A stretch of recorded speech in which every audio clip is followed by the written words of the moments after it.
Here is a Carlos Correa or a Minnesota Twin tweet on Carlos Correa. He is home. All of a sudden now, he was there for 1 year, and he's a lifetime Twin, all right? If the Twins want to look at it that way, they're allowed to. And here is a little sound from the Correa press conference about 45 minutes ago. And then we'll get Steve Phillips in. Let's listen.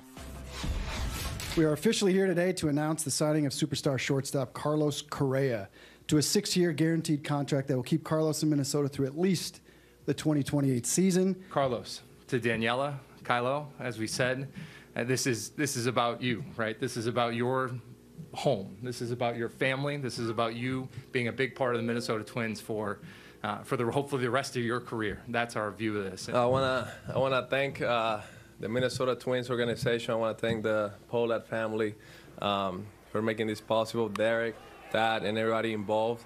Last year when I came in, I felt welcome. Definitely, like you said, my heart was here. So I'm happy we got this done, and I want to thank you guys for that. And here is our good buddy Steve Phillips, all things baseball. Steve, listen, I'm surprised. We'll get to that, too. But if you're the Twins, this is a great day. You offered $285 for 10, and you get him $200 for 6. I mean, geez. I mean, you can't. I don't want to hear about the option years. Doesn't mean anything.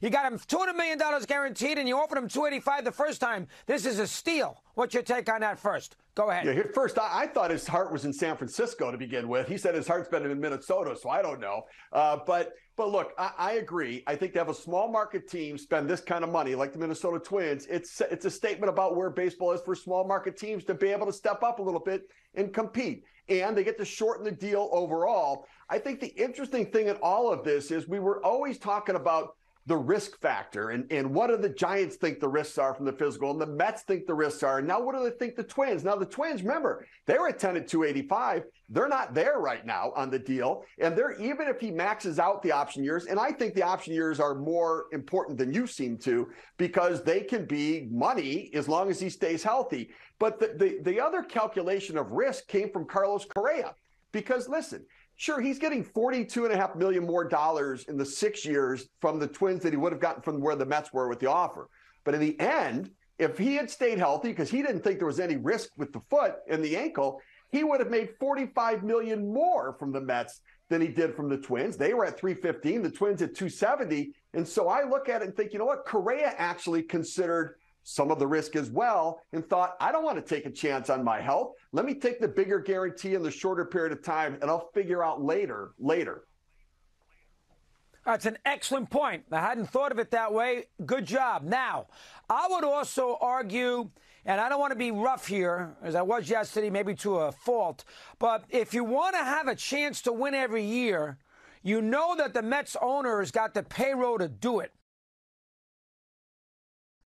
And as you said, the Twins are sort of a mid-market team that is going to, never go over a luxury tax, and they're going to keep it pretty close to the vest financially, while the owner of the Mets doesn't care. He's going to do everything he can on a year-to-year basis to win. So if you're Correa, who's made a fortune to begin with, would you be more apt to give up the $40 million to stay with the Mets for the $157.5, because you know every season you got a chance to win a championship? But you can't say that about the Twins. How about that?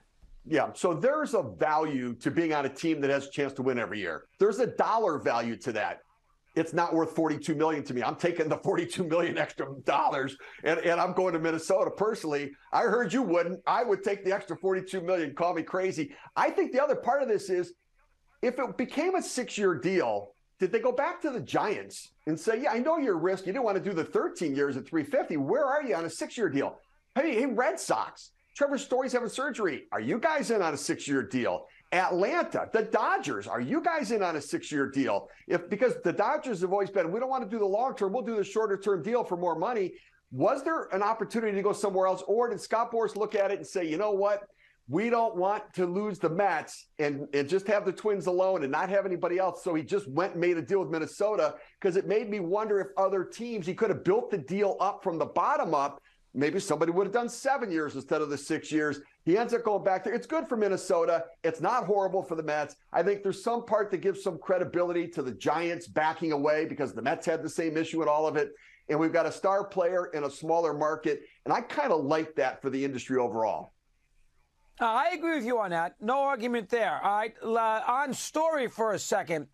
Now, listen, they were out of it the last 2 months of the season. His velocity on throws to first base had tailed off both at short and at second, so we knew there was an issue.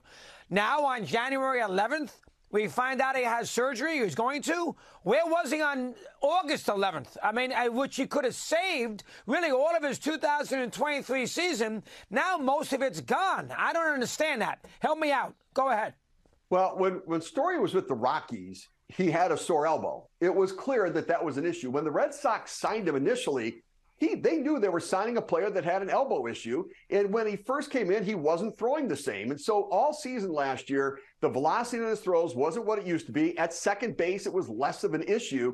And then when the transition happened for shortstop, the real question was all along when Bogaerts left, would his elbow hold up? And so they did. Clearly, they would do an end-of-season due diligence physical on every player, including Trevor Story. And from every indication, when he started to ramp it up and maybe try to really cut it loose to throw where he didn't have to do it at second base last year, it flared up more on him. He needs the surgery. The timing is horrible. You would have thought if, look, he had the surgery yesterday, which means they knew about the problem previously. And so this was when Correa was still out there. But now, I love Kiki Hernandez, but he's a Gold Glove caliber center fielder. I don't move him into shortstop because he's not going to be a Gold Glove shortstop. I go out and get a couple infielders, get a Jose Iglesias, get an Elvis Andrus, but leave Kiki Hernandez, the Gold Glove caliber center fielder, in center field, because otherwise you're going to be below average at every position on the field defensively. And I don't think that's the way I would build the Red Sox from where they are right now. Yeah, I don't understand how a guy who had a sore elbow to come up to begin with, the team had a lousy year and was out of it, and then on January 11th, let me get the surgery now, when he could have gotten it in August. That makes, I'm sorry, Steve, that makes absolutely no sense. He had his contract. He got 170 million. So yeah, he's going to get paid.